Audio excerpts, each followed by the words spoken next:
Caribbean American News Media, your Tuesday night power hour. Live every Tuesday at 8:15 p.m. on Facebook, YouTube, and GVV TV channel 115. Join your host, Garfield Olliver, as he dives deep into the latest inclusion developments, regional affairs, and global issues that matter to you. From politics to the economy, community stories to international headlines, we cover it all with real talk and real insights. Stay informed, get the facts, be part of the conversation. Don't miss out. Set your reminders, share with your friends, and tune in. Caribbean American News Media, the news you report. Caribbean American News Media, your Tuesday night power hour. Live every Tuesday at 8:15 p.m. on Facebook, YouTube, and GVV TV channel 115. Join your host, Garfield Olliver, as he dives deep into the latest inclusion developments, regional affairs, and global issues that matter to you. From politics to the economy, community stories to international headlines, we cover it all with real talk and real insights. Stay informed, get the facts, be part of the conversation. Don't miss out. Set your reminders, share with your friends, and tune in. Caribbean American News Media, the news you report. All right, greetings to all. Welcome to Caribbean American News Media platform. It is a pleasure to be here with you.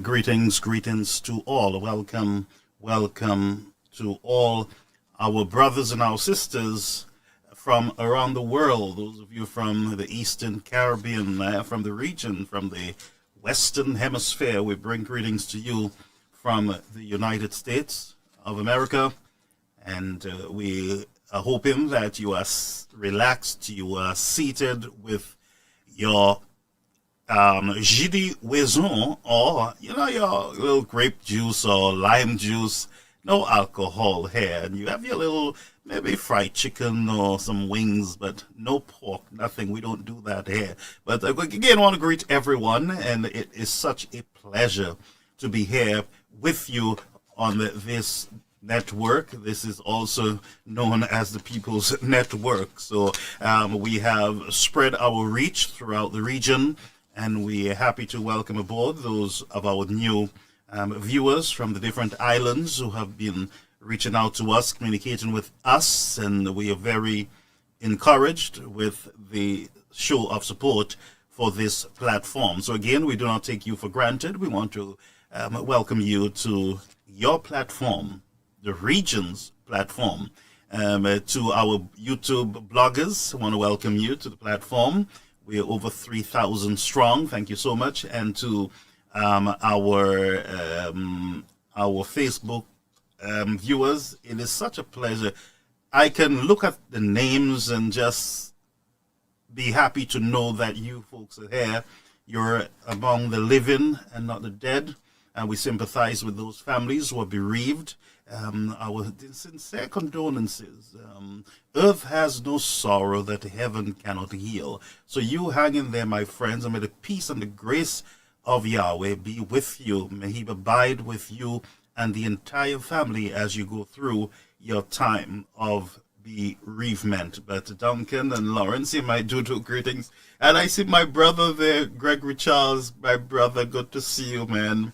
Good to see you. Blessings to you and the entire family. And my friend, my Labour Party friend, Westy Duet, Happy New Year to you and your family. I did not block you. Westy, did I block you? No, I didn't. I don't think I did block you. But it's good to have you here, because I did not go in to unblock anyone, so it means that you were not blocked. Maybe there were some technical issues.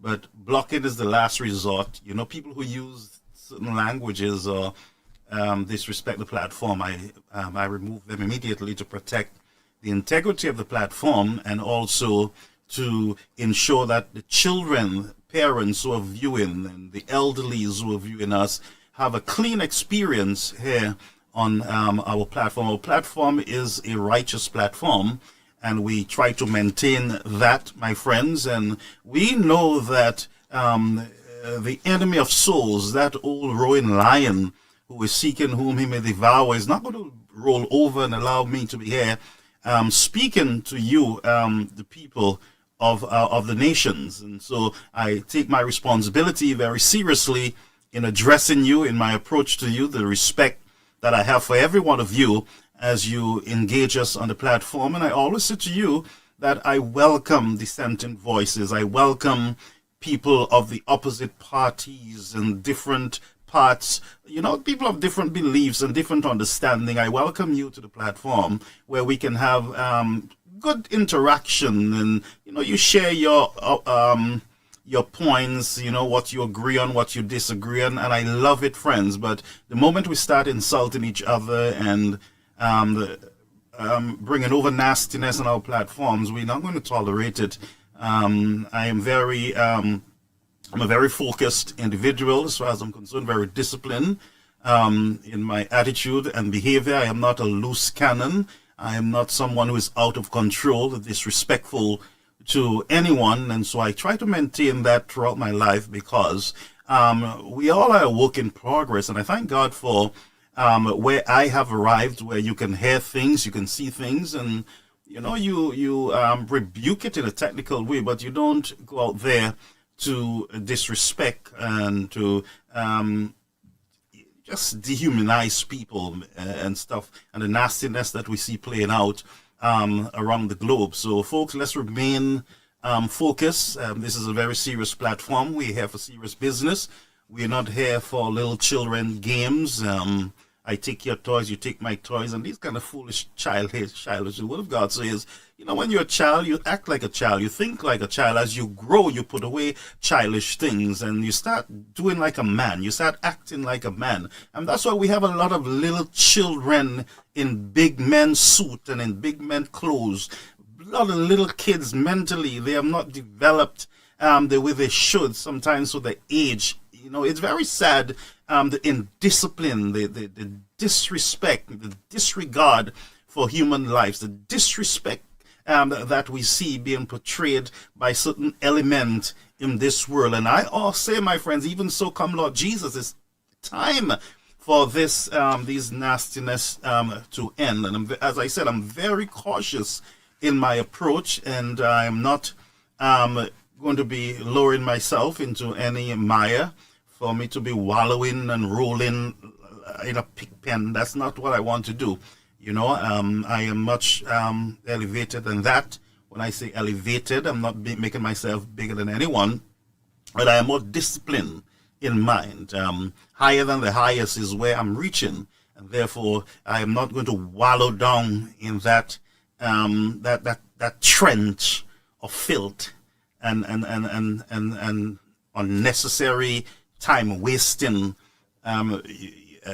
dealing with ungodly and unrighteousness, individuals who have lived their lives in riotous living and world seeking and pleasure seeking, and have no time for the Lord Almighty, but walk around and practicing iniquity, nastiness, continuing in sin, believing that grace may abound. That is carelessness, is recklessness, and I condemn it. I condemn it anywhere in the world I see it, friends. So we're going to move forward, and I have something I want to share with you as you join us. Please share the live and tag a friend as you come on. As I said, this program is designed to welcome all people.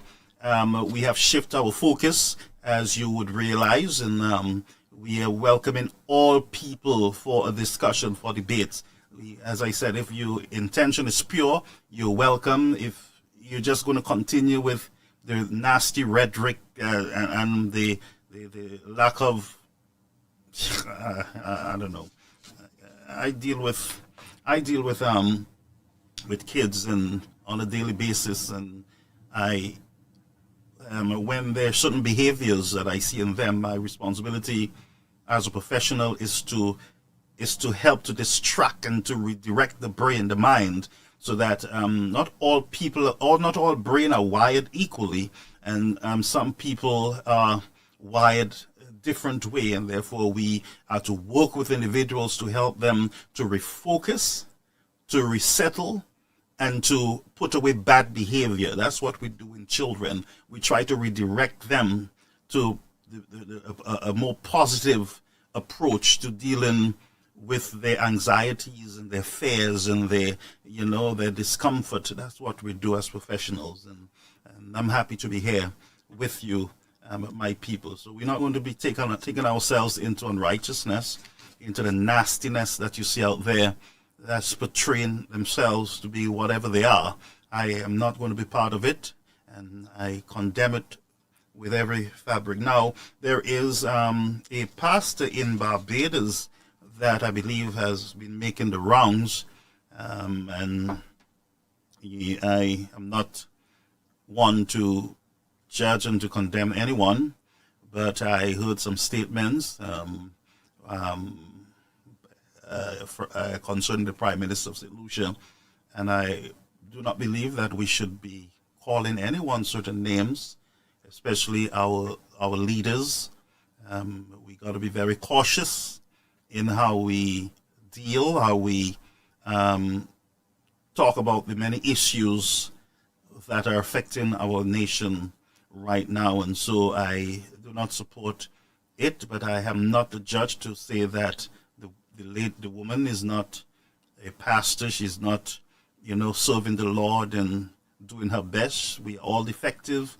We are all weak. We err at times, and God's grace is able to pick us up. So I do not support it, and I would ask that we refrain from that type of those type of rhetoric towards our leaders. I do not believe that the Prime Minister of St. Lucia is what she said he is. I believe he's a decent man who loves his country, and he just have a different direction. He sees things differently based on his party ideology, and that's what happens in a democracy. But he's intelligent, he's smart, and I would not think that he's anything else but that. Do I agree with all his policies? No, I don't. But I'm a conservative, and therefore his agenda will not fit in. Most of his agendas might not fit into to my agenda or my belief. And all of us should be able to respect each other and call each other out when we have to, but in a respectful manner, and that our children and our grandchildren can see us and want to emulate. They want to act like us as they grow up. They want to do like daddy and mommy because they see something good in mommy and daddy. But what we're teaching our generation, it's going to backfire on the world. We're going to leave a world in crisis, in a mess. If Christ don't come at a certain time, then we're handing a generation, a world. We live in a world in a very bad state, friends. So that's why we're agitating night after night here, is so that we can have policies, we can have healthcare systems and proper road infrastructure and water supplies and all these things for our people. The security of the region is important, is very important, not only for Grenadians or Dominicans or St. Lucians or Vincentians or Barbadians. It is important for all people of the world, and that's a fact, all right?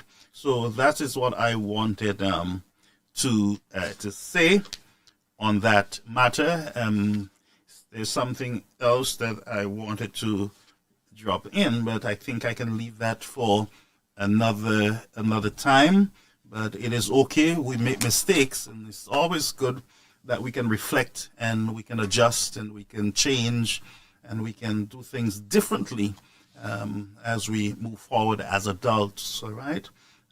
Something I want to share before I go on, just some motivational encouragement. I'm going to share it quickly if you give me some time. And this is from, let me see, I quoted here, Mel Rubens, and it is dealing with bullies in our world. So let me see if I can get it over on the set so that you can have a a go at it. All right, let's bring it over. Don't argue. Don't beg for an apology. Don't even flinch. Because the truth is, they already know they crossed the line. When someone disrespects you, it's not an accident. It's a choice. They knew what they were doing. They felt the weight of their words before they said them. They watched the expression on your face when they delivered the insult. And you know what? They wanted a reaction. They wanted you to explode. They wanted you to cry. They wanted you to chase after them, asking why. Because the moment you do, they win. They get to control your emotions, your energy, your peace. But here's where you flip the script. Silence. Absolute, unshakable, terrifying silence, because silence is power. Silence makes them second guess everything. Silence makes them realize they lost control over you. And let me tell you something, there is no greater revenge than making someone irrelevant in your world. You don't need to fight battles that karma has already scheduled for them. Oh, trust me, karma is always on time. It might not be today. It might not be tomorrow. But the people who throw dirt will eventually bury themselves in it. So let them talk. Let them disrespect. Let them underestimate you. While they waste their energy being small, you stay focused on your future. You keep grinding, leveling up, building a life so powerful that they'll have no choice but to watch from the sidelines, regretting every word they ever spoke against you. Silence is the most underestimated weapon in human psychology. People think power comes from words, from comebacks, from proving a point. But the real power, it comes from the moment you decide to say absolutely nothing. Because when you stay quiet, you force the other person to sit alone with their own actions, their own words, their own poison. And that silence, it's deafening. It eats away at them far worse than any argument ever could. When someone disrespects you, they expect chaos. They expect you to lash out, to break down, to prove them right in their twisted little game. They want to see you lose control because that means they win. It means they got under your skin. It means for a moment, they owned your energy. But when you say nothing, when you just stand there, unshaken, looking them dead in the eye or simply walking away, you take that power back instantly. You leave them grasping at thin air, wondering why their words didn't land the way they wanted. Silence turns the mirror back on them. It forces them to deal with the weight of what they just did. And make no mistake, people always feel it. They always know when they cross the line. The problem is they expect you to carry the guilt and the pain while they walk away feeling justified. But when you refuse to engage, when you don't even give them the satisfaction of a reaction, that guilt stays with them. It lingers. It festers. Because here's the truth, people who throw disrespect at you are fighting battles within themselves. They are drowning in their own insecurities, their own failures, their own fears. And the easiest way to feel powerful for them is to try to make you feel small. But the moment you don't react, they lose that illusion of control. They're left alone with their own darkness, and let me tell you something, most people are terrified of facing themselves. Your silence becomes a psychological war zone. Every second that passes without a response is another spent. They feel their grip slipping. They start overthinking. They start wondering, why didn't they react? Why didn't they fight back? Did I go too far? Are they planning something? Their mind becomes a prison of their own making. And you? You walk away with your dignity untouched, your peace intact, and your focus unshaken. Silence exposes weakness. It makes the person who disrespected you feel their own insignificance. Because let's be honest, if someone truly mattered to you, if their opinion held any weight in your life, would their words shake you? No. The fact that you don't respond, that tells them exactly where they stand. Nowhere. And that's what destroys them. People hate being ignored. They crave attention, especially when they're trying to get under your skin. Disrespect is an attention-seeking behavior. It's a desperate attempt to be significant, to be seen, to be heard. But when you refuse to acknowledge it, you send the loudest message possible: you are irrelevant. And there is nothing more painful than realizing you don't matter to someone you tried to break. The strongest people in this world don't waste their energy proving points to fools. They don't lower themselves to fight battles that don't serve their future. They don't let emotions drive their actions. Instead, they master the art of silence. They understand that real power isn't in how loud you can be, but in how unaffected you can remain. You ever see a lion react to the barking of a dog? No, because the lion knows exactly who it is. It doesn't need to prove its strength to something that isn't even on its level. That's the mentality you need to adopt. Let people bark. Let them try to provoke you. Let them throw their words like stones. You don't have to pick up a single one, because you're not here to fight meaningless battles. You're here to build an empire. And let me tell you something, people who truly succeed, people who truly rise above, don't waste their breath on those who disrespect them. They let their actions speak. They let their growth, their success, their unshakable presence do the talking. Because while the weak are busy trying to tear others down, the strong are too focused on their own elevation to even acknowledge them. Silence is a statement. It's a declaration that says, I refuse to be dragged into your storm because I am too focused on building my own sky. It's the ultimate act of self-control, of discipline, of power. And the moment you master it, you become untouchable. Karma is the most ruthless force in the universe. It doesn't care about apologies. It doesn't care about excuses. It doesn't care about how much someone tries to run from the consequences of their actions. Karma always collects its debt, and it never, ever forgets. All right. I just wanted to share that with you, my viewers, and I hope that it serves as an encouragement to those of you who are just being falsely attacked, and just people are just who they are. So you guys just be strong and don't allow anyone to move you. Don't let your foot be moved. Let's get to work now. Let me just do a quick promotion here. This is Pearl's Passion. I don't know if you guys ever heard of Pearl Passion, but this is a good rub. She got magical hands. I got some rub there 3 years ago, and I tell you, it is her products makes a lot of sense. As far as I have some here, and I use it ever so often, and I really appreciate Pearl's Passion. I encourage you to support as much as you can, my friends. Support as much as a local business there in St. Lucia. Please give her your support. So let's get to work. There's a whole lot that we got to discuss tonight.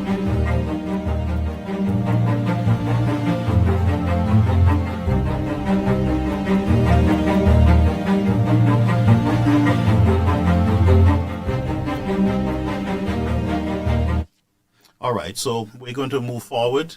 Let's remain focused, friends, on the platform. There's a whole lot happening in the region, in the world, that we need to spend time with. The election is over, and we're still, please don't try to distract our viewers. We have a lot of work here to do, all right? So we're going to move forward with our program. So the Prime Minister addressed the people of St. Lucia on Sunday evening, and we were told, it came as a surprise to many St. Lucians, that many in the region, actually, even my friend Ernesto Cook there in St. Vincent, one of a very experienced reporter in that country. I've known him from a little boy. And even Mr. Ernesto was surprised based on what he heard from the Prime Minister of St. Lucia and other leaders in our region. And I too shared my concern and my observation, which I am entitled to as a citizen of the Caribbean, of CARICOM. Therefore, I have a right to speak in any business of any country in the CARICOM movement. So I did share my observations on our leaders in the past, present, who were not fair. They were not doing right as far as I'm concerned, by the citizens of their different countries. And I did criticize, and I maintain that criticism. I'm going to add more to the criticism, as a matter of fact. I'm going to double down on my criticism of our leaders in the region. So let's go to the Prime Minister of St. Lucia, and then we will go over to a clip from Mr. Cook over there in St. Vincent, the news article that was released. So let's go over to the Prime Minister and the MOU. This is a Memorandum of Understanding between two entities or two countries. That is the United States, and also that is St. Lucia. There are other countries in the region, Antigua, St. Kitts and Nevis, Dominica, and we are hearing now that there is a request for Grenada. Let's go over to the Prime Minister of St. Lucia.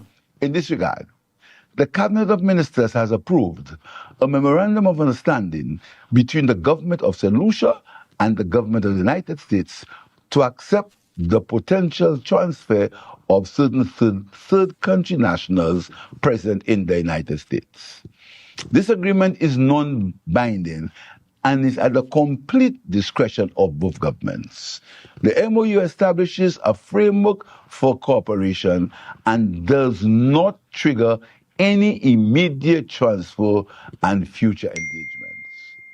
The MOU is orderly, transparent, and consistent with the laws, policies, and national interests of St. Lucia. Let me make it clear that no agreement has been signed and no details are available. In this regard, the Cabinet of Ministers has approved a memorandum of understanding between the... Okay, so let's just hold that for a while. So the Prime Minister, you heard the Prime Minister saying that the Cabinet of Ministers agreed on, the Cabinet of Ministers has approved a memorandum of understanding, MOU, between the government of St. Lucia and the government of the United States to accept the potential transfer of certain third countries' national present in the United States. But then he went on to say, this is the Prime Minister of St. Lucia, he went on to say that there is no information, but he also said, before he said there is no information, that it will be in accordance with the laws of St. Lucia. Now, that is information. You said there is none. But what is the memorandum of understanding? There is information in a memorandum of understanding. What did you bring to the Cabinet of Ministers? And these are genuine questions. What did you bring to the Cabinet of Ministers? This is for the Prime Minister of St. Lucia, for them to approve. I want you to listen again. And I want someone to, the phone lines will be open, but I want you to tell me if I am losing it or I am overreacting or people are overreacting. But I got a bit confused there and might need some clarity. Maybe I'm not thinking clear enough tonight, but you guys will have to help me out. Let's go over to the Prime Minister of the country. In this regard, the Cabinet of Ministers has approved a memorandum of understanding between the government of St. Lucia and the government of the United States to accept the potential transfer of certain third country nationals present in the United States.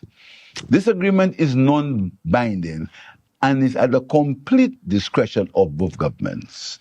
The MOU establishes a framework for cooperation and does not trigger any immediate transfer and future engagements.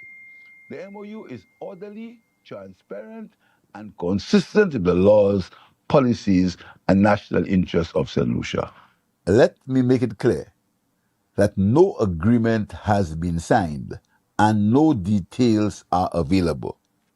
In this regard, so you heard it, friends, and let's take it slow, because, and I want to say this, that with what is happening in the region, in the hemisphere right now, We need all people involved in discussions on this matter.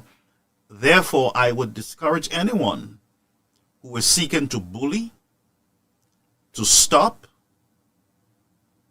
or to interfere with the people's expression, free expression, through their different constitutions. Allow the people to discuss, allow people to debate, allow people to ask questions. It is the responsibility of the powers that be, the governments, those leaders in the region, to answer the questions of citizens. That is the respectable thing to do. That is what, in a decent democracy, you would expect, that the government would provide information to its citizens. And I want to discourage any political party. I want to discourage any political party who will encourage their supporters, their surrogates, their mouthpiece, to make any attempt to, one, disrespect people, citizens, when those questions are asked, when the concerns are made, that you go after them, either to disrespect them, or to bring harm to them, or to insult them. I'm asking throughout the region that the political powers control their surrogates. These are very serious times in our region, and you need all hands on deck. Therefore, you will need the opposition parties to engage. You need civil society to engage. You need people to ask questions. You need people to engage. It is consulting the people. So I will discourage the whole idea of this attempt I'm seeing, and it's very dangerous that I'm seeing, to tamper with free speech in our region. So let's get back to what I was saying, folks. So there is some confusion here. The Prime Minister is saying that there is no information, but yet the cabinet met and approved the MOU. Should we not ask questions on that? Then you said to us that it will be in compliance with the local laws and things, this and you said a lot of stuff before you said to us that there is no information available. How am I going to, as a minister in cabinet, and I'm speaking to the other ministers in the cabinets, or the cabinet, why would you approve something that you never read? There is no details about it. You know nothing about it, but you approved it. That is exactly what I'm hearing. There is no information. There is nothing. We haven't. Let's go back for the last time. Ministers has approved a memorandum of understanding between the government of St. Lucia and the government of the United States to accept the potential transfer of certain third country nationals present in the United States. This agreement is non-binding and is at the complete discretion of both governments. The MOU establishes a framework for cooperation and does not trigger any immediate transfer and future engagements. The MOU is orderly, transparent, and consistent with the laws, policies, and national interests of St. Lucia. Let me make it clear that no agreement has been signed and no details are available. In this regard, the Cabinet of Ministers has approved a memorandum of understanding. So, as I said earlier, maybe yesterday in one of my live programs, my question also would be, when was this MOU signed? When was the MOU signed? Was it signed 3 months ago, like the St. Kitts and Nevis, the Antigua Prime Minister said, Mr. Brown, said that this was signed 3 months ago? Is it true that it was signed 3 years ago? Is it true that you guys were engaged all that time with the United States. And you guys had already agreed. And you guys had even agreed that you guys will have to stick together on the wording. You guys had to stick together on your approach to the citizens in your country. How are you going to present it to them? What are you going to say to them? What is going to be the approach? I'm just asking, is that true? Is it true? So, clarity is important in the MOU. Well, let's listen to Mr. Ernesto, who has his own media house in St. Vincent, and he's a very experienced journalist, and he has one of the best radio voice, as far as I'm concerned, in St. Vincent. Let's go over to Mr. Ernesto. Minister made an announcement, and he announced that the cabinet approved a non-binding memorandum of understanding with the United States of America. That is concerning the potential relocation of specific foreign nationals. I want to tell you guys, don't worry about any language called potential relocation. They will be relocated to St. Lucia, just like how they're going to Antigua, Dominica, St. Kitts, Guyana. Don't bother with the language. It's just posturing. This is just trying to ensure that the opposition doesn't get the narrative. Now, he is saying that this preliminary framework establishes a system for mutual assistance without requiring any immediate actions or mandatory transfers. He says that the leadership emphasized that the agreement remains transparent, fully compliant with national laws, promising to keep the public, well, of course, informed as details emerge. Furthermore, the statement clarified that there are currently no updates, that's what he said, or modifications to the existing U.S. visa policies for St. Lucian citizens. What the Prime Minister sought to do this morning was to ensure that the opposition cannot control the narrative. What is worrying about these things is that these governments just come to tell you that they've signed a MOU. They've signed a non-binding agreement with the U.S., but it appears that nobody is saying to you, all right, what is really happening? What are the benefits for signing this agreement? Why was this agreement really signed? They're talking about regional stability and all kind of stuff. What is it that the officials in the U.S. are telling these leaders so that they would sign these agreements, and they would tell you it's all about regional stability and has nothing to do with compromising national sovereignty? It's a big joke. This is what they're saying. The commitment to regional stability is best secured through dialogue, diplomacy, respect for established international norms. There's nothing respectful about what the United States is doing to sovereign nations right now. Absolutely nothing respectful. There's hardly any diplomacy. It's a doctrine that they're spreading, and they don't care about any international norms. So when these prime ministers of these small islands come to tell you these foolishness, please don't pay much attention to it. Question them. The media needs to question them as to why are they signing these agreements? The real thing. What was promised, if anything? What is it that they have on you, if anything? These are questions that needs to be asked, not only on the Prime Minister of St. Lucia, on those who are signing these agreements, because they come to the public with this hopscotch but I don't even know what to call it. He says the pillars of St. Lucia's foreign policy decisions regarding international relations remain rooted in three specific criteria: diplomacy, cooperation, shared interests. None of these things mean anything to the United States of America. It's either you do it or you get to it, what is coming to you. There's no diplomacy, there's no cooperation, and there's no shared interests. And the leaders of these islands, they all just go to Washington or their people, they just go there and they sign whatever they have to sign. There's no discussion really happening anywhere.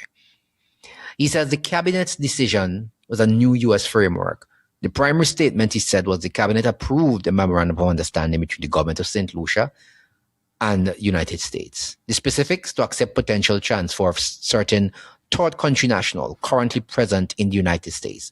They serve as a bilateral framework for cooperation in the two nations. No, it doesn't serve as a bilateral for cooperation. You are told to accept them. The CBI is under threat. So it was Dominica, so it was Antigua, so it was St. Kitts. Grenada would be next. And then, of course, we'll follow up with the rest who are still playing hardball. But as if you notice, they've been going after all of the countries with the CBI. So what is there to understand about the scope? Why the MOU is not? He says the MOU is non-binding. The agreement is legally non-binding, which means you're not bind to anything. You can come out of it if you want to, right? I tell you. He said there's no immediate trigger. The MOU establishes a framework only. It does not trigger any immediate transfer. Why would people go through all this to sign a non-binding agreement? To do what? Why would you go through all this pain to sign these things to accept third country deportees? And he said it's non-binding. Complete discretion. Implementation is at the complete discretion of both governments. Absolutely not. It's at the discretion of the United States of America. Future engagement, it sets the stage for future discussions, not instant action. Again, it sets the stage for instant action in the future. I'm sending down 50 men to you. Take them. And you have to take them. Current status and legal alignment. Cabinet approval, framework, official signature. He said no agreement has been signed. The implementation details, no details currently available. So what is really happening? What is really happening? So cabinet has approved it and the framework has already been established. Clearly, if cabinet has approved it and the framework is established, that is already done. There's no need for no official signature anywhere and implementation details.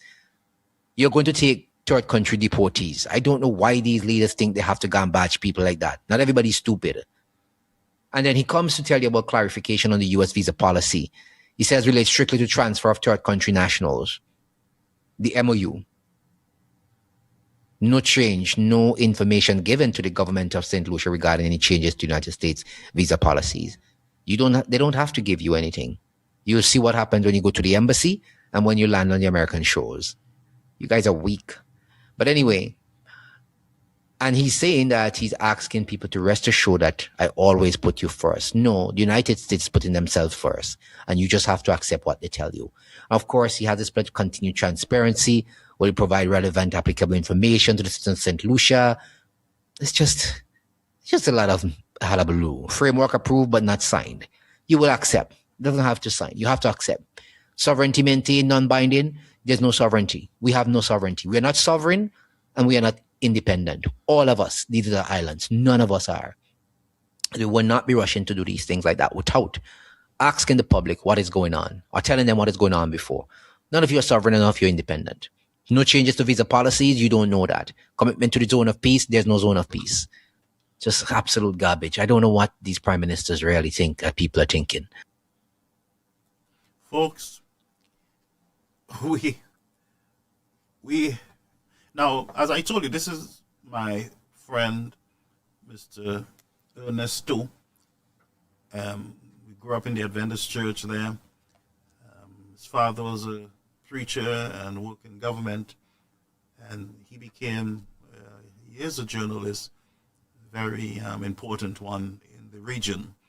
And I agree with Ernest here. Folks, we are not asking the right questions in this discussion, you know. And let me tell you something, folks. We are in some problems, some issues here that will take steady leadership that is focused, not on politics, not on opposition, not on who's white, pink, or black. This will take focused leaders in order to deal with what is before us. And Ernest said it's right. We could come, right now, all we're doing is trying to henpeck and bamboozle the cerveau or the brain of our citizens in the region. Tell them the truth. The first story we heard, my people, is that we have an agreement where we will accept refugees from third third countries. Refugees. And I remember I said when I heard it to myself, as soon as I heard I said refugees, you're talking about deportees, not refugees. Because those individuals that America is targeting, they came to the United States legally as refugees. They were accepted under the laws of the United States and were granted refugee status in the United States. They were refugees to the United States.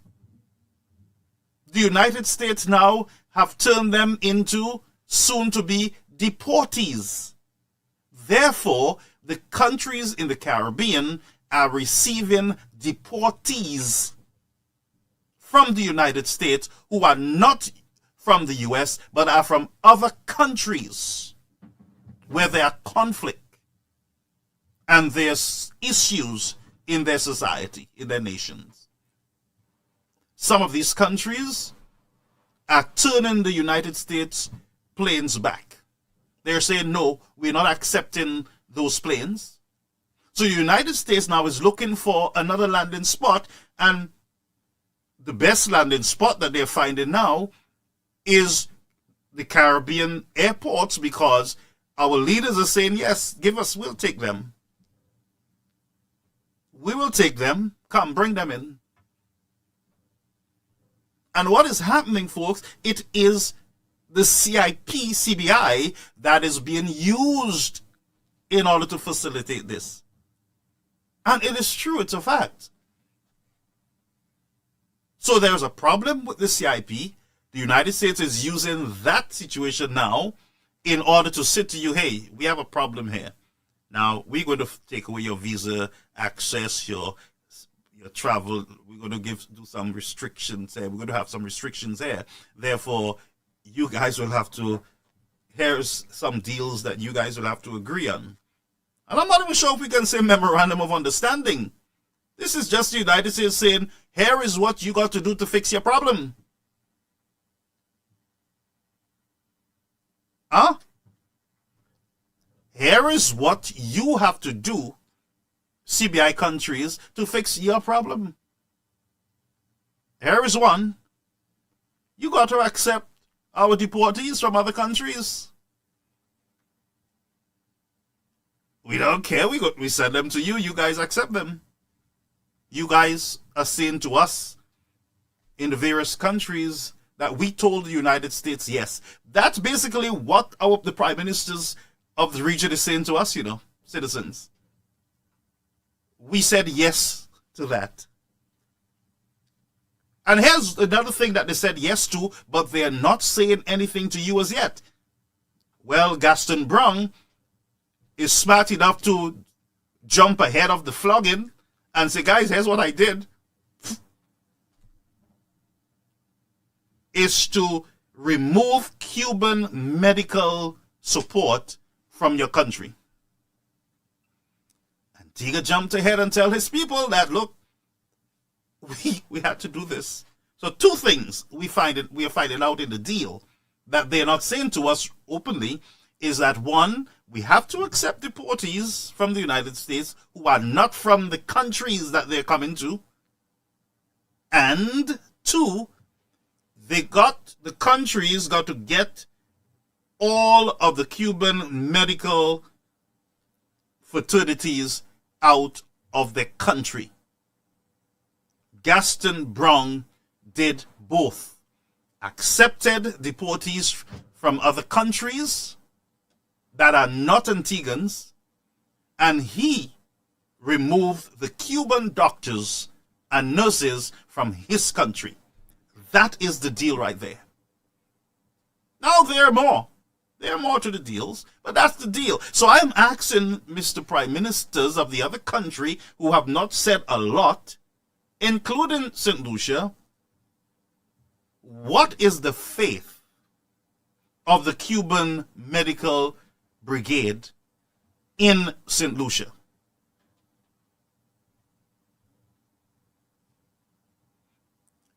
Let's use the word MOU. Is that part of the MOU, Memorandum of Understanding between you and the United States of America? So all I'm saying, friends, all I'm saying is you are not being told the magnitude of this situation. Now, here's this. If we agree in some of these countries on the removing of medical doctors and nurses, support medical staff from Cuba, then a lot of countries is going to have a problem because they are already facing a shortage of nurses and doctors in their country. Do you understand how serious this is and how important it is for the governments of the region to tell its citizens the truth? Do it now. Don't allow the citizens to hear this next week or a month from now. Update the people now with the full story. Stop playing with the people. And I'm hearing a lot of, well, we have to come together and do this, and we have to unify, and everything else. One, there were warnings that were given. The alarm was sounded. You guys ignored it and led your nations into this crisis. That is the truth. Is it not the truth? It is the truth. Is that a lie? No, we don't make up lies here. We don't invent stories, create stories on the air. This is real. There were concerns from way back then, 2016, as I did my investigations. There was a lot of concerns. What we had is the electing of a president that was not willing to sit by and allow this to go by. He was willing to take the bull by the horn and do what he had to do. And everybody knows how Trump operates. He says what he says and he's going to do what he says. If he said to you that he's going to remove you, he's going to remove you. He's going to remove you.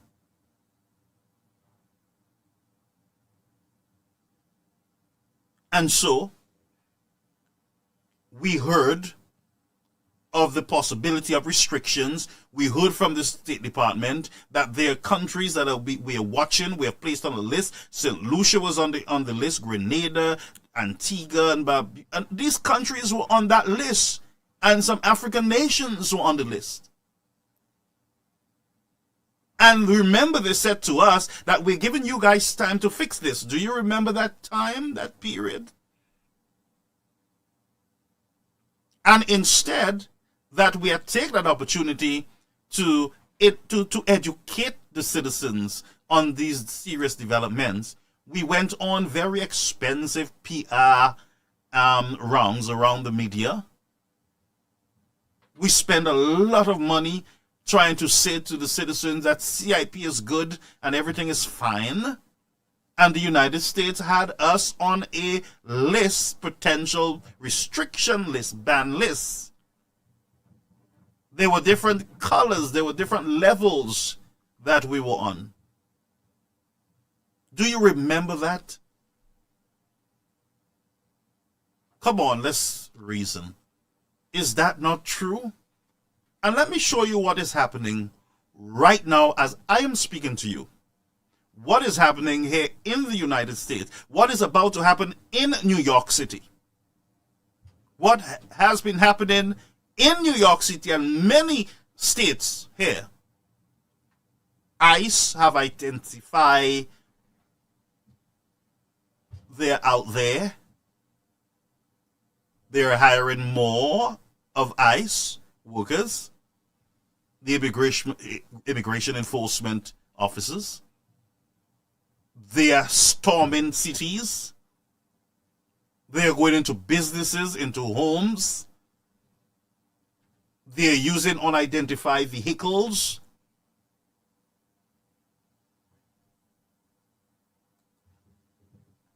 Here is what the President of the United States said he's about to do. And this is from Donald Trump. He says, we are also, this is from the White House, and this is for January 13th, that is today, 2026. And I quote, this is President Trump. He says, we're also going to revoke the citizenship of any naturalized immigrant from Somalia or anywhere else who is convicted of defrauding our citizens. If you come to America to rob Americans, we are throwing you in jail, and we are sending you back to the place from where you came. In this instance, he is sending them back to the place that they did not come from. That's a fact. Yeah? Let me show you some raids.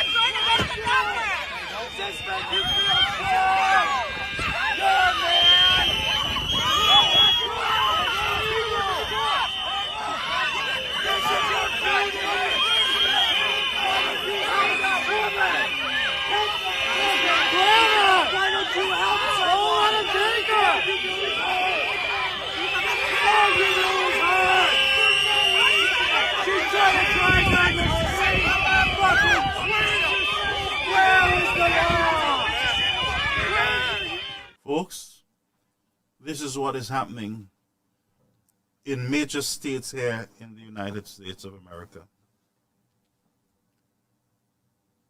And while they're doing these clean sweeps, they are preparing Caribbean nations to receive deportees, individuals who are not from the countries that they are requesting. Now, I have a question for the governments of the region. In this memorandum, so-called memorandum of understanding, my question is there any provision by the United States to provide these countries with security support, financial support? Question. So we send you these guys and you accept them. The question is the United States government providing financial support to countries that have accepted these individuals in their country? Because I would think whether it's 5 or 2 or 3, you will have to secure housing for them. And maybe they might be coming into your country without any finance, which means that they will have to be supported for a period of time.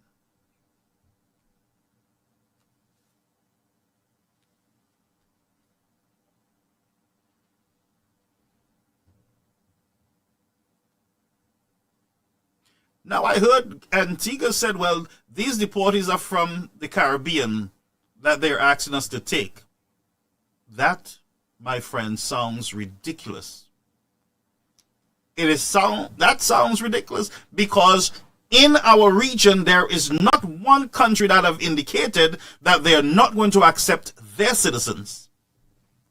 And if listen to me, folks, these people are playing with your minds. For instance, right, let's just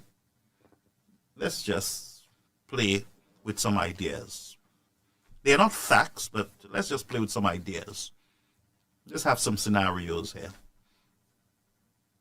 So, America decides to deport a Barbadian. America says that the Barbadian is not a criminal. Now listen to me carefully. And let's reason. Let's make some sense out of this. The Bajan is not a criminal, but we just go to deport because the Bajan overstayed. Let's just say that. So the United States call on St. Lucia to say, well, we have a Bajan here, and we want you to accept that Bajan over in your country. Think about it. The United States has a good relationship with Barbados. The embassy is in Barbados. And Barbados will never reject their own citizens. Never. So why would the Prime Minister of Antigua say to his people that these deportees are from other Caribbean nations? Here's another scenario. Could it be that they are truly refugees that did file, for instance, somebody from St. Vincent went to the States and filed to the government for refugee status because they claim that there is political persecution, or there's there's victimization because they're gay, they're not straight, and so they're fearful for their lives, and so the United States give them some kind of protection. And so the United States is saying, look, we can no longer protect you. You got to go back to the region. You got to go to one of the other countries. We're going to send you to St. Lucia. Is that what is happening? I'm just saying, I'm just throwing stuff out because we all should be thinking. We all should be reasoning this situation, because the possibility is that some of these people can be your neighbors. Some of you might have to minister to them. You might have to provide lunch for them. You might have to help them while they're in your country, because the Bible asks us to entertain strangers and to take care of the foreigners when they're in your land. Some of them might be your neighbors. They might be in your churches.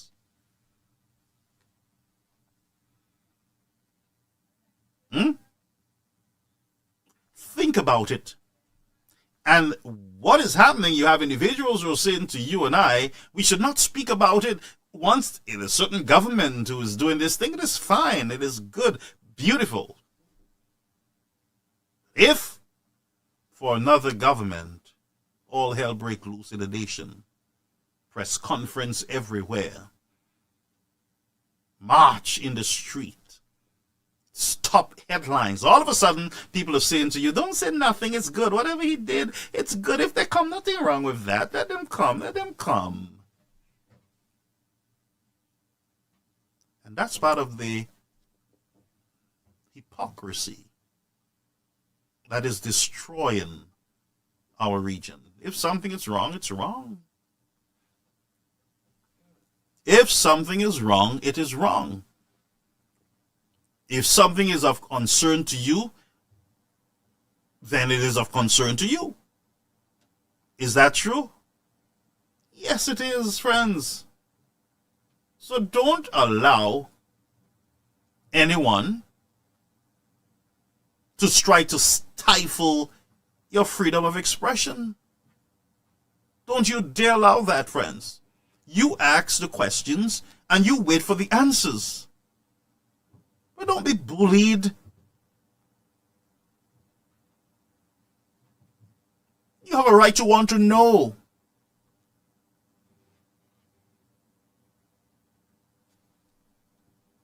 These are the ones that got to tell us. These are the ones that got to tell us what in the world is happening. The truth, the full truth, and nothing but the truth.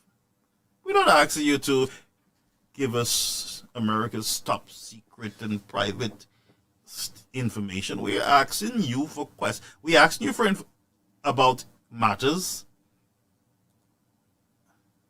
We're asking you about stuff that matters to the people.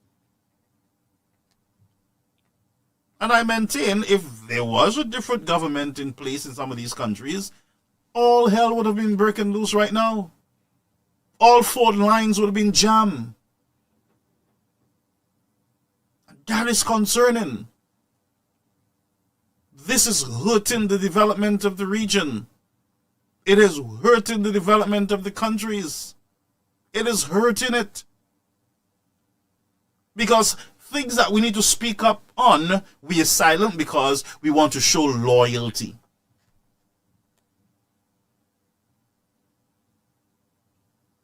And things remain the same. Look at all the water issues that we have in the region. St. Lucia is declaring there's a problem. The other countries are declaring there's a water problem. A lot of other countries in the region are complaining of water crisis.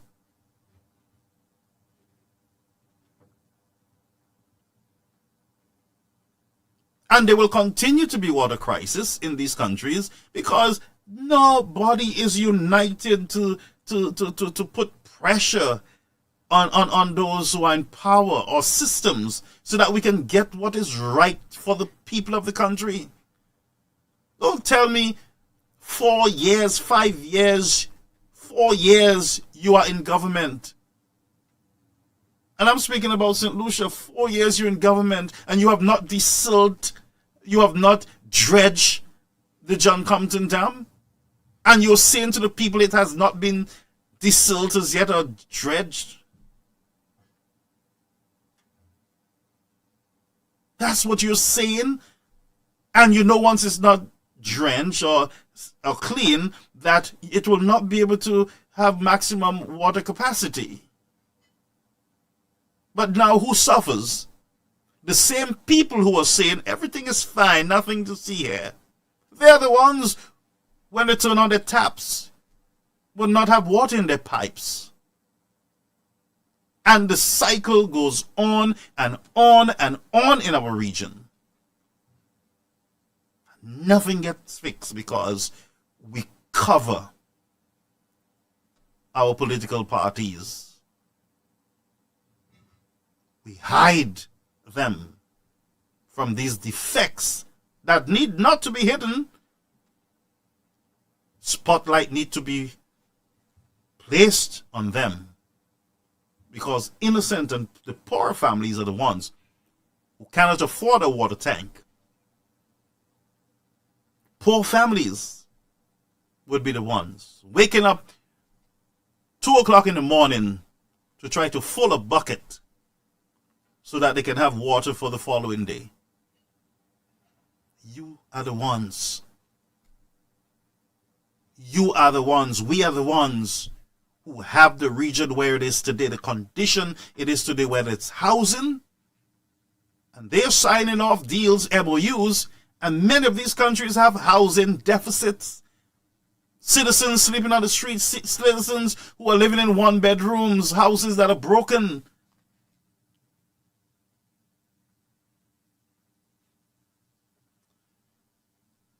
We are responsible for what we're getting from these leaders. Whether they are our favorite parties or the parties that we don't like, we are the ones that have ourselves in the mess that we are in.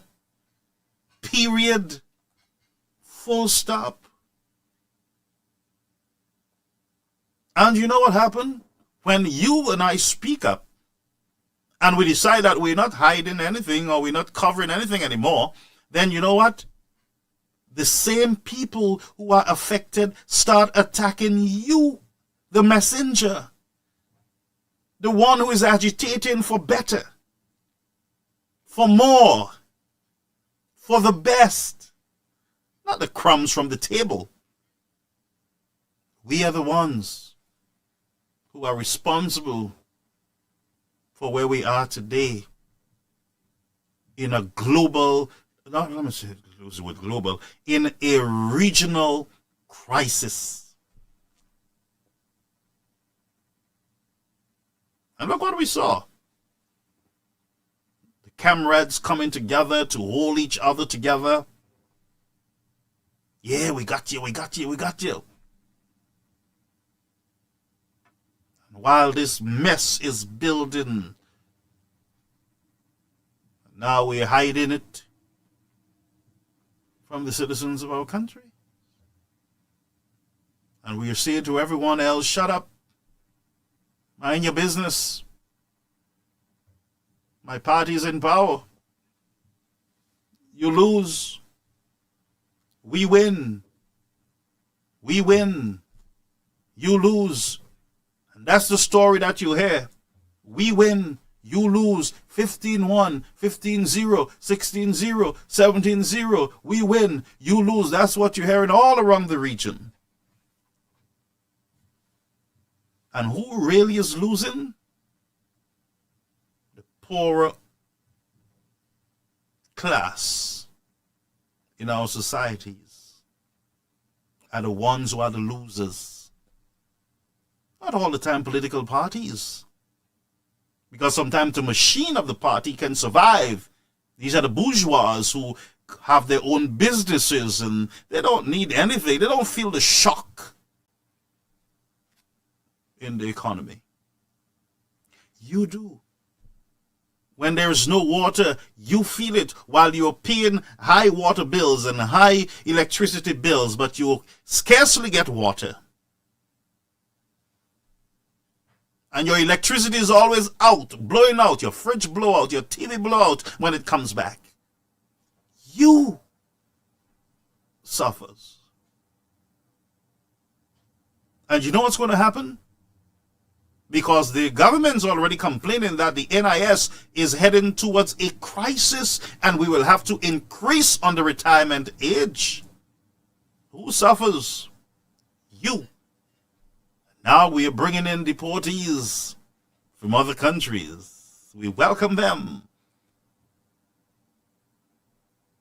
Added more strain and more pressure on the social safety nets in the nations. And that's why I asked the question, is the United States going to financially maintain those people? That would have been a good thing for the government to say to its people, look, don't worry, the United States is paying for all this. Oh yeah, we're going to build a housing. The United States Army is going to come down. They're going to build a facility to house our guests, our new guests. Yes, the United States provide food and everything else. And some of you, the water system is already under pressure and you bring in more. I mean, come on. There's a whole set of stuff you start thinking as you hear about accepting people that are not from your country. So the question is, in the MOU, and yes, there is information on it. Don't say there is nothing on it. It doesn't make sense. Cabinet approves it, but there is nothing. Make sense? And if I'm negotiated, I tell you, the first thing I'm going to ask the United States, okay, you want us to accept deportees from other countries? Who's going to finance it? You? And when I say finance, I don't mean a plane to drop them, you know. Food, breakfast, lunch, and dinner, housing, clothing, medical. Who is going to pay for it? Taxpayers in these countries who work hard and they themselves can't even get some of the benefits for themselves. Some of them die and they don't get $1 from NIS or NIC. Some of them are fighting to get tax returns for so long. So if the United States is not paying and taxpayers are paying, my question is that fair to the people that you're adding pressure on them, but you are not telling them the full story? Makes sense, right? Does that make sense? Taxpayers are paying, but you are not telling them the truth, or you're not giving them the full story. And that's why I will continue to ask, who is paying for this agreement? And as the gentleman said, don't tell me it's not binding and it's just a conversation. It's just, hi, hello, we're going to do it, yes. And we don't have to. There's no legal anything. We don't have to do this. We just say yes. Why in the world would you say yes? Knowing who we're dealing with. Knowing that a big plane can show up at any time. Based on the raids that we're seeing in the United States, a plane can land with a good group of them. Who in the world says yes without information? Because the Prime Minister said to us there is no information. But there's an MOU to accept deportees. That's all the information. And if that's all the information, I'm telling you, that's how the United States work on you all, you know. And even I heard the Prime Minister said, well, there is no, we have not received any official notice of any restriction or any attempt of restriction. You guys are still playing that game, right? You're still waiting.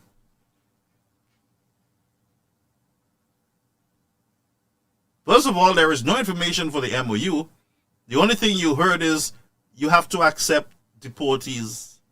And you go to the cabinet and tell them, we have to accept deportees. And the cabinet asks you, where's the information? What's the deal here? And you say, no, there's no information. That's all. We have to accept deportees. That's the message. And everybody say, yes, yes, yes, we will accept.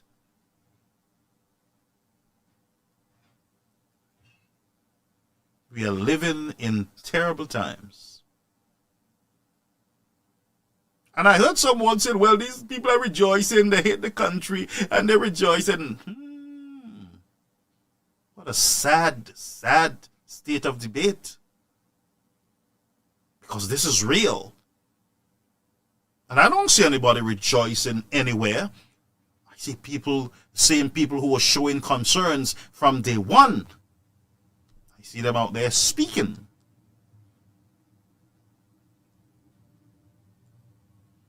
Is that true? Yes, it's a fact. And this is how your Seville is being bamboozled and hoodwinked, because we just give you a little something to drink and you accept it and everything is fine.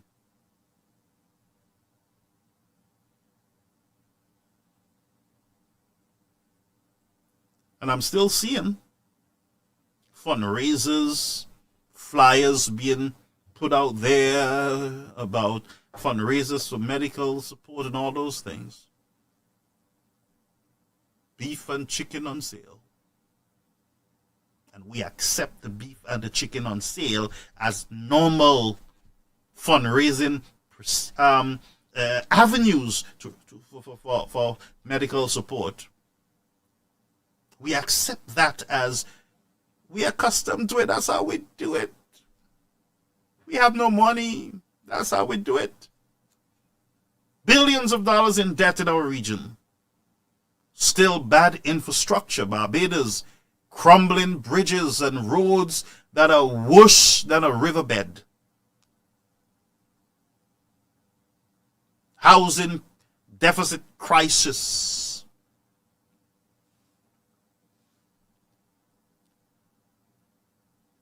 St. Lucia, broken pipes underground. All these years, we never saw the need to put money aside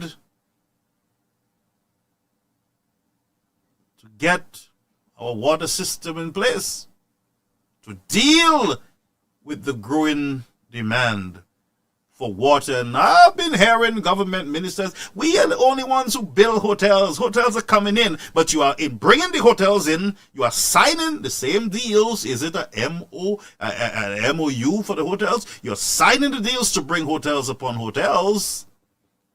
Business is booming, but nobody sees the need to improve and develop the infrastructure to facilitate these new hotels that will be sucking up the water and electricity in your country. But we boast on one hand that my government brought in 10 hotels and yours brought in none, while the local citizens can't even open their pipes. As a matter of fact, when you open the pipe, is air. By the time you finish closing your air pipe, your meter would have turned like a Mad Max. When you get your bill at the end of the month, you get an air bill. And you wonder what's going on. I didn't have all this. We didn't use all this water. We had no water, matter of fact. And while I was in St. Lucia, I saw the improvement in Denver, because I remember that for weeks, for days, we could not have used our pipes. I used to go with the van, my stepfather's van, to collect water in Brajoli or in the river. And I remember I would fold the van, cut the bush, and put the bush on the drum so the water would not spill. You know what I'm talking about. And then get a hose or bucket and get the water down to the lower level of the house, because we can't use the pipe that we were paying for. But while I was there, every day that I turned on the pipe, there was water. So that's an improvement for me. But now we are still speaking about billions of dollars that are needed to transform the entire water system. And I also want to speak shortly before I move on. I want to speak to you folks about the harvesting of water. There is nothing in the world that should stop any one of you from harvesting rainwater. I think there's a lot of laziness on our part.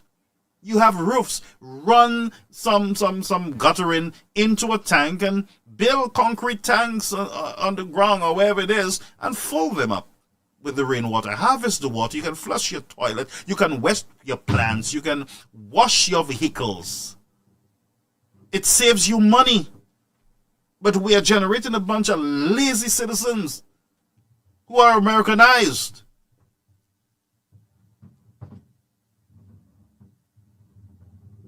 You have the natural resources right there to do a lot of what you need to do. Matter of fact, Wasco should have been bankrupt by now, because you, the citizens, should have been harvesting your own rainwater. And nothing wrong with that. The Prime Minister of St. Lucia is right. Catch your water. Anyway, I'm going to read some of your comments, and I wanted to play. Let's play this and then. Happy and successful 2026. Hope that you and your families have the best year ever as we strive to make St. Lucia the best place to live and work. Also, I'd like to observe a few minutes silence on the passing of Lisa Joseph. You remember, Lisa Joseph and I have been very friendly exchanges, and I always told her, "You're my friend." And we laughed at that, and we promised to have a long and extensive interview with me, but that interview did not happen. So I wish to express my sincere condolences to her family, her friends, and to you in the media fraternity. And we also have to realize that we are in this world for a while, and sometimes we have to think about many things before we act and say many things. Now, that one had no place. I saw the emotion on him still, but that you try to pay compliments to the media fraternity and the colleagues of Lisa, but then you're saying about people saying things, and that there was no space for that. You're showing sympathy with the people and the family. What you want to do is not smile, but just convey your condolences and everything and move forward. But to say people have to be careful what they say, as if, and we got the message. This girl was doing what she had to do, and I think this was very unfortunate. I'm just going to play it a little and then we'll move on. I just wanted to say that, all right? For a while, and sometimes we have to think about many things. Look, Have the best year ever as we strive to make St. Lucia the best place to live and work. Also, I'd like to observe a few minutes silence on the passing of Lisa Joseph. You remember, Lisa Joseph and I have been very friendly exchanges, and I always told her, "You're my friend." And we laughed at that, and we promised to have a long and extensive interview with me, but that interview did not happen. So I wish to express my sincere condolences to her family, her friends, and to you in the media fraternity. And we also have to realize that we are in this world for a while, and sometimes we have to think about many things before we act and say many things, because it's something that is a very painful thing, very painful, and I feel your pain, and I must tell you, I never carried, and I still don't carry any personal animosity against anyone, much less a journalist. And I always dealt with her with the highest level of professionalism, understanding her role. So I want to, again, express my sincere condolences to you and to her family.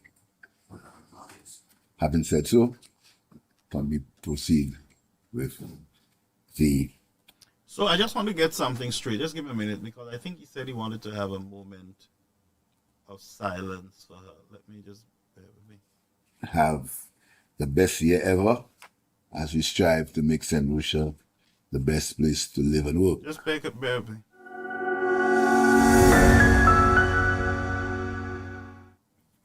Good morning, ladies and gentlemen of the press. Let me wish you a happy and successful 2026. Hope that you and your families have the best year ever as we strive to make St. Lucia the best place to live and work. Also, I'd like to observe a few minutes silence on the passing of Lisa Joseph. You remember, Lisa Joseph and I have been very friendly exchanges, and I always told her... So that was the Prime Minister trying to pay respect to the family and the other journalists there, but I think he kind of had it a little all over the place. I'll tell you my honest observation from the Prime Minister is that he said he's going to have a moment of silence. It never happened. Two, he was smiling where he did not. I'm not sure if that's how he operates, but he was smiling where he should not have been smiling, and that's the truth. There was like a kind of thing on the face, and at the end I saw where he bowed his head. In reality, that this person is no longer going to be here, and I think he was almost headed into tears at that last moment. But I don't understand, honestly, and I've been monitoring, trying to read the Prime Minister, but I think he made an error, a slight error. Earlier, he announced the moment of silence, did not do it. And he said, he made some statements where he said, well, that's why we have to be careful what we say and what we do. And all of us need to be careful. And that's just biblical. We got to be careful. What a man sows is what he reaps, of course, the Bible says. So I'm kind of either here or there on this one, but at the last part of it, I think he forgot about the moment of silence, but then he bowed his head. I saw his eyes got teary during that process. All right. Okay, so let's move on quickly. I'm not going to keep you any longer, and I don't think I'm going to open the phone lines at this time, but let us keep our eyes open, my people. I want to read some of your comments on just to see how we're engaging, and then we shall depart. But I want you to know, friends, that we are in crisis. The entire world is facing a crisis. And what we need is people like you and I, prayer warriors that will stand in the gap and pray for the hand of God. But there is nothing we can do about prophecy. Prophecy will be fulfilled, whether we like it or not, you know. And I would just say, each man, life is short, time is short. Make your call in an election sure, all right? Don't just live anyhow. Don't just live anyhow. Don't just live anyhow, friends. Be careful, all right? Okay, so my friend, she said he wanted to laugh, Garfield, okay. But now these are the people's opinion, and, you know, let the folks express their opinion.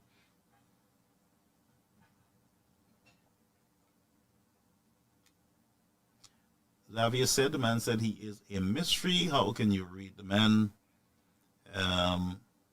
JN says, God put a hand for St. Lucia. Condolences to the entire family of Lisa. May her soul rest in peace. Harris, what you hear in there is from the man's mouth, not his heart. Bernard, only the people die, labor hacks will not die.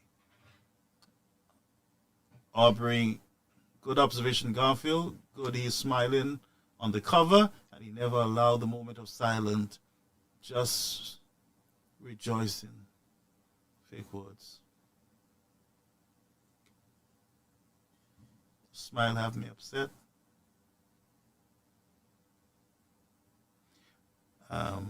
Sharon, what he's saying when he's in conference or agreement with the USA, I mean, is this how he speaks? Harris, the man is okay. PJP Woods is not sincere. Folks, just bear with me. I'm just going through some of your words. What is wrong with? Someone says echoing. Yes, you are right, but there is a big problem in the country where they need to have proper laws in terms of harvesting water from your roof. Do you know there is bear with me, folks.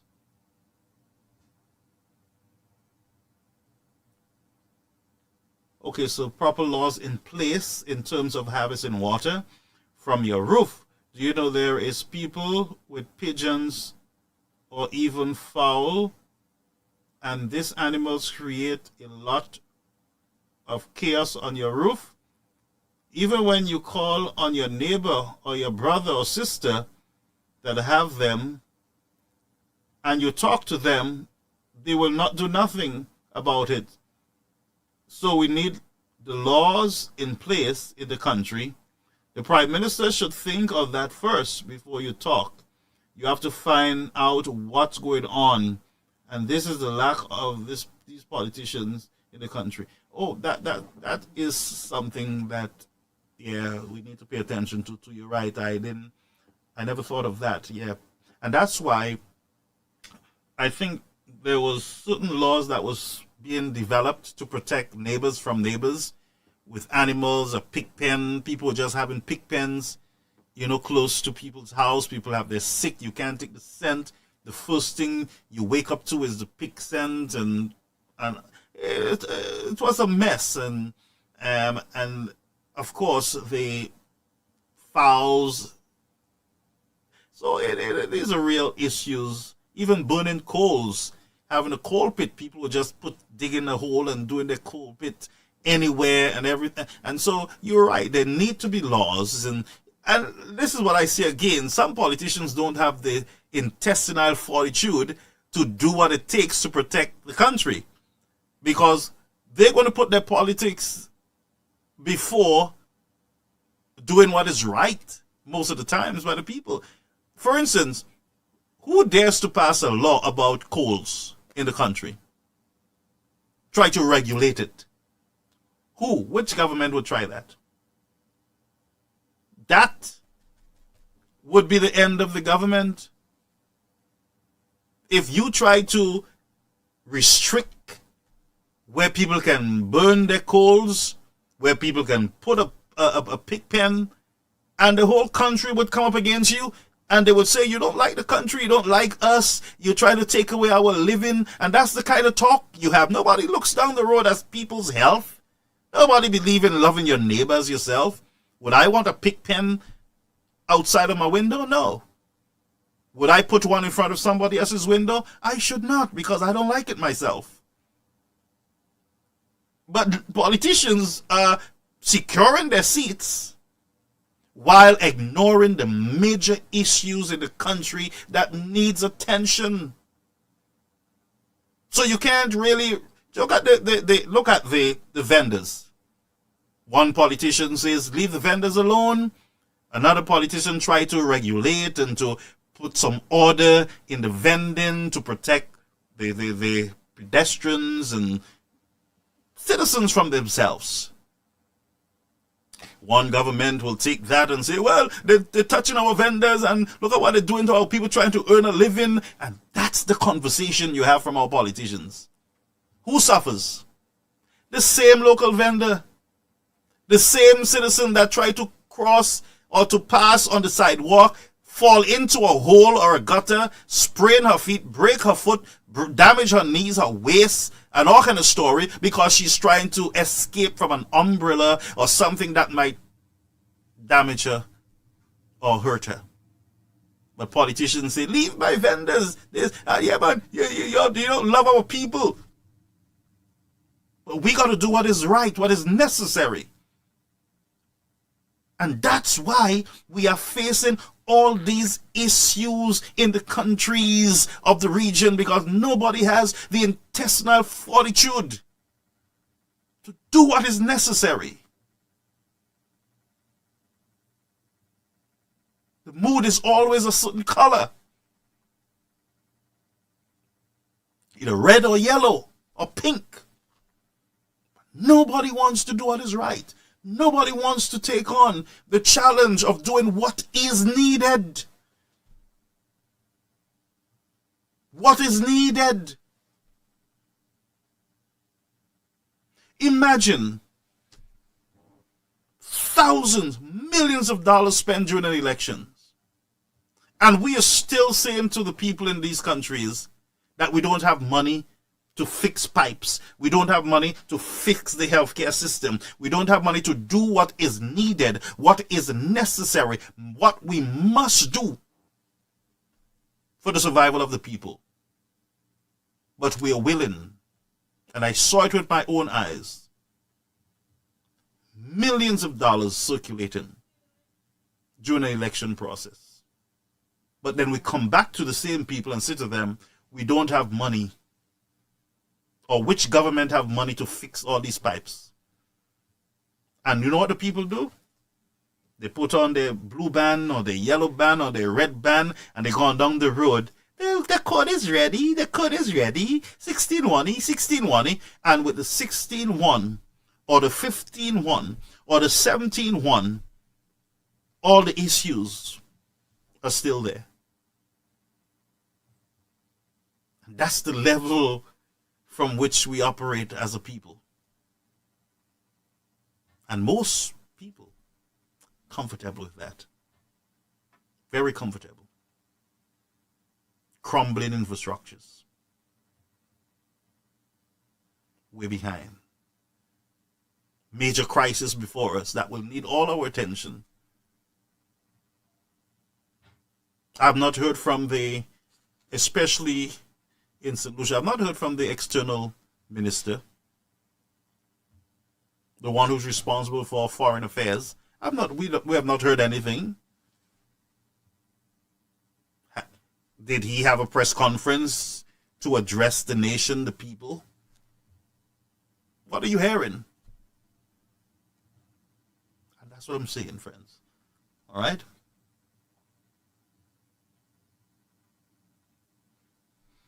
Sharon says, lately I am anxious for no reason. The elections hurt my heart. I don't know if I can take more problems. The people voted against universal health care. Listen to me. Don't fight it. Listen, here's my advice. The people of your country, St. Lucia, voted for the government that they wanted. They voted for the St. Lucia Labour Party. Their mood is red. That's what they wanted. So let not your heart be troubled. That's what the numbers are saying. That's what it's saying. So don't let your heart be troubled. Put your hope and your trust in God, not in men. My heart is never broken with these things, because my hope and my trust is in Christ, not in systems, not in men, not in political parties. Party win, party lose.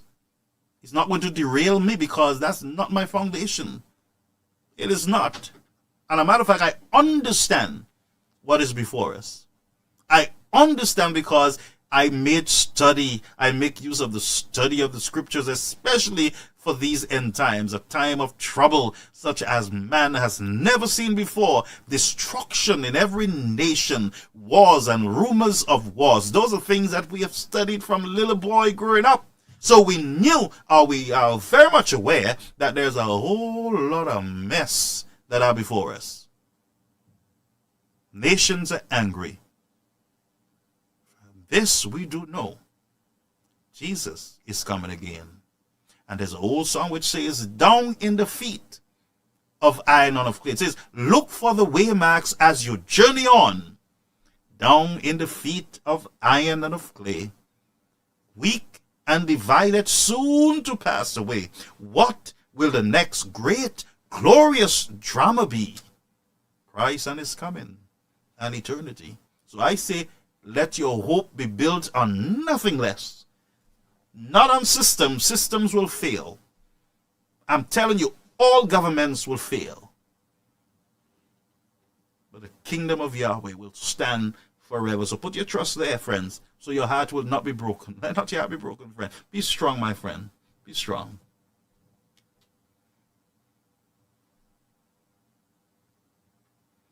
Yes, Bernard, I said external affairs. And a matter of fact, there are some new developments that I'm monitoring. I think the United States just added 25% tariffs on countries that do business. I got to look at that nation. And I think China is also being impacted by that. And we know once China is impacted by this 25% tariffs, that we got to look and brace ourselves for some further issues in our countries. But there is uncertainty on every side. People are afraid to go out, people are just afraid to move because things are just happening quickly. So put your trust in the man who knows your tomorrows. It's true, JN, nothing lasts. Absolutely nothing lasts forever. Nothing lasts forever. Somebody said, Albert used to say, every day, every day, every day. That's what people want to say. The private sector doing a good job. Every day, every day. It's true.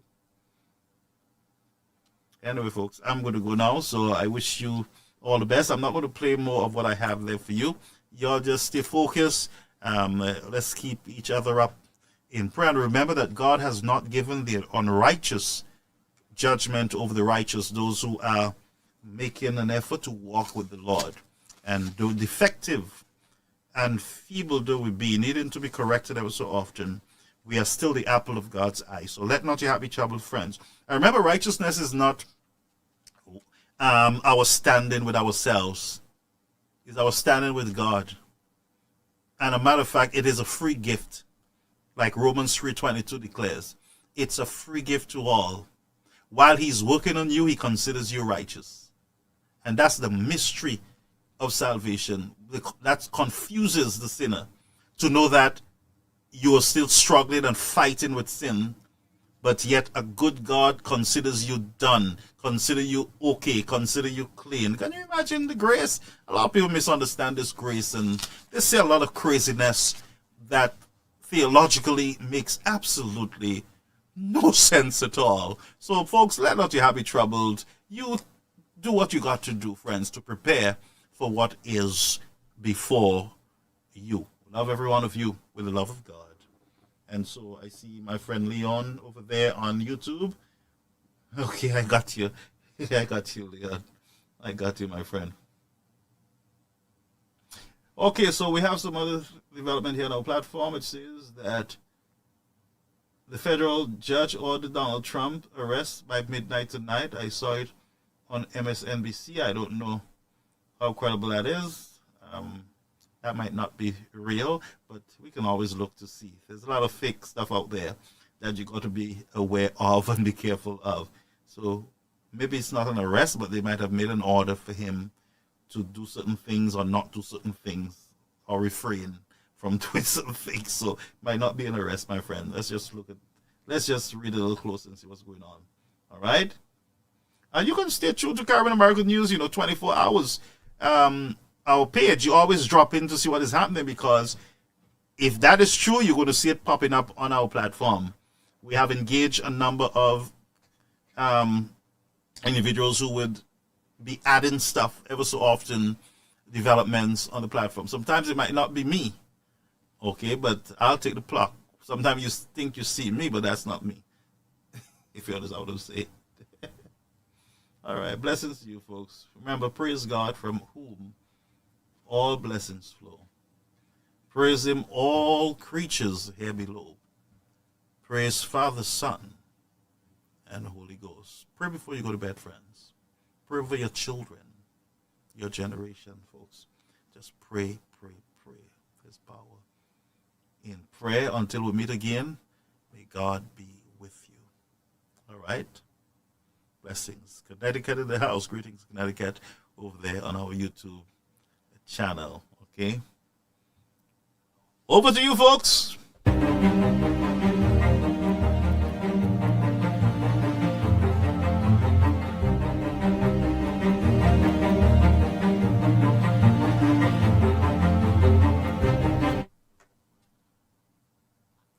Is enough. A simple I can't is enough. The right people will understand, and the wrong people never would have been satisfied with your explanation anyway. Stop giving your energy to convincing others that your peace matters. It matters because it matters to you. That's enough. Boundaries are an act of love. Love for yourself, love for your time, love for your peace. They remind you that your life is yours to guard, not a playground for anyone else's chaos. And the more you practice setting them, the stronger you become. It won't always be easy. Some people will resist, some will walk away. But let them, because every person who cannot handle your boundaries is making room for the ones who will honor them. And that's the kind of energy you deserve in your life. There's a quiet kind of power that most people underestimate, a strength that doesn't shout or argue, but speaks volumes without saying a word. It's the power of silence. In a world where everyone feels the need to respond, to clap back, to prove themselves right, silence can be the most powerful weapon you hold. Hurtful people often thrive on reaction. They want to see you angry, flustered, broken down. They feed on the chaos they create. But when you choose silence instead of engaging, you cut off their supply. You starve them of the energy they crave. And in doing so, you protect your peace. Silence is often misunderstood as weakness. People assume if you don't respond, you don't have a comeback. If you don't defend yourself, maybe you've accepted what they said. But nothing could be further from the truth. Silence is not about surrendering. It's about rising above. It's about knowing your worth so deeply that you don't need to prove it to anyone. The strongest people are not the loudest. They're the ones who can stay calm in the face of provocation and let their peace speak for itself. Think about the last time someone insulted you. Your instinct might have been to fight back, to defend your reputation, to explain yourself. And maybe you did, but what was the result? Chances are it escalated into an argument. They got louder, you got louder, and nothing was solved. All that energy you spent could have been saved with silence. Because sometimes the best response to disrespect is none at all. By refusing to engage, you show that their words are not worth your breath. There's also something deeply unsettling about silence to those who seek to provoke. When someone insults you and you don't react, they're left with nothing to feed on. They expected to pull you into their storm, but instead they're stuck alone in it. Silence flips the dynamic. They lose control because you refuse to play their game. And that in itself is a powerful statement. It says, I will not let you disturb my peace. I will not give you access to my emotions. Silence also gives you time in moments of tension. Our emotions run high. We're tempted to lash out, to say something sharp that feels satisfying in the moment that leaves us with regret later. When you choose silence, you buy yourself space to think, to breathe, to evaluate whether the situation even deserves a response. More often than not, you'll realize it doesn't. Not every battle is worth fighting, and silence helps you recognize which ones truly matter. But silence is not the same as avoidance. It doesn't mean you suppress your feelings or pretend hurtful behavior is acceptable. It means you refuse to dignify certain actions with your energy. Silence can be paired with boundaries. You can walk away. You can disengage. You can choose not to argue. It's an active decision, not a passive one. And that decision says, I am in control of myself, and you will not drag me down to your level. There is also a spiritual strength in silence. It allows you to center yourself, to stay connected to your inner calm instead of the chaos outside. When someone shouts and you stay still, you embody peace. You become untouchable. Their words may fly around you, but they don't penetrate you. That's because silence builds a protective wall around your mind and heart. Hurtful people lose their grip when they realize their noise cannot shake your foundation. Silence is also a teacher. It shows you who people really are. When you stop responding to drama, when you refuse to participate in endless arguments, you see who continues to push and who respects your stillness. Some people will keep poking, desperate to get a reaction. Others will eventually back off, realizing their words have no power over you. Either way, silence exposes the truth, and truth always protects your peace. Consider how powerful silence has been in history and in daily life. Leaders have used it to command respect. Parents use it to discipline without shouting. Friends use it to show disapproval without confrontation. Silence doesn't need explanation because it speaks a language louder than words, the language of self-control. And in moments when someone expects chaos from you, your silence communicates strength far more effectively than any speech could. That doesn't mean silence is always easy.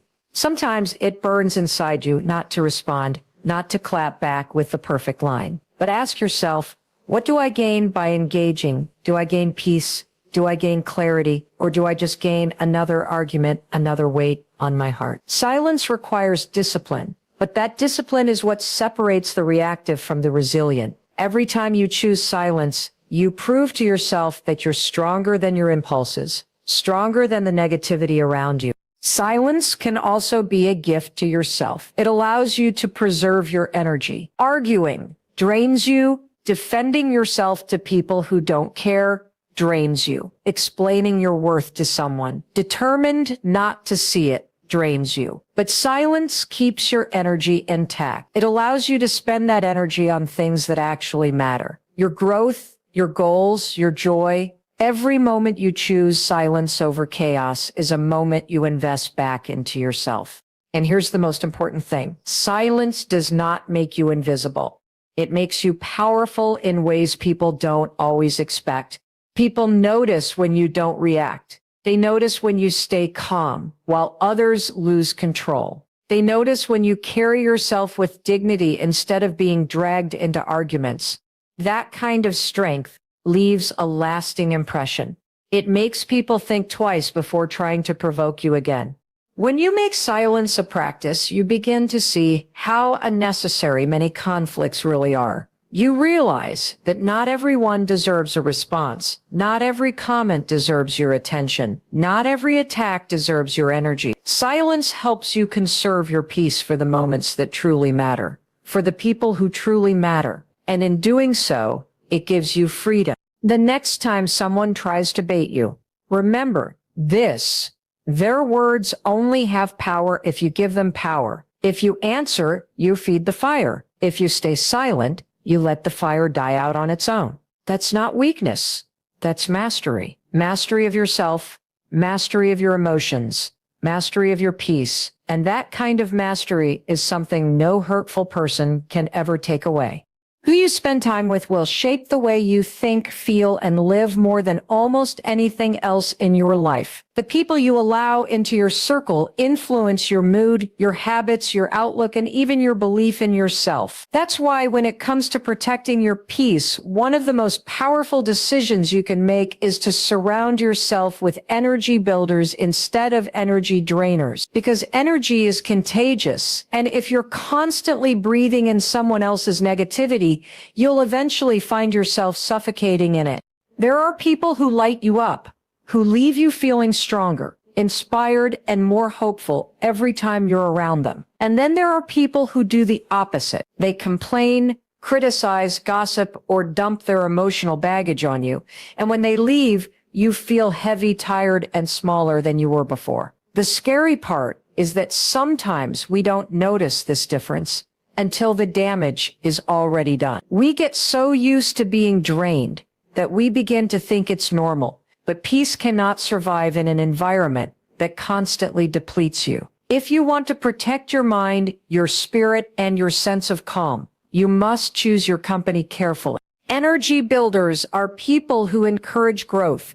They don't have to be endlessly positive or cheerful all the time, but their presence makes you feel capable, supported, and seen. These are the friends who celebrate your wins no matter how small. The coworkers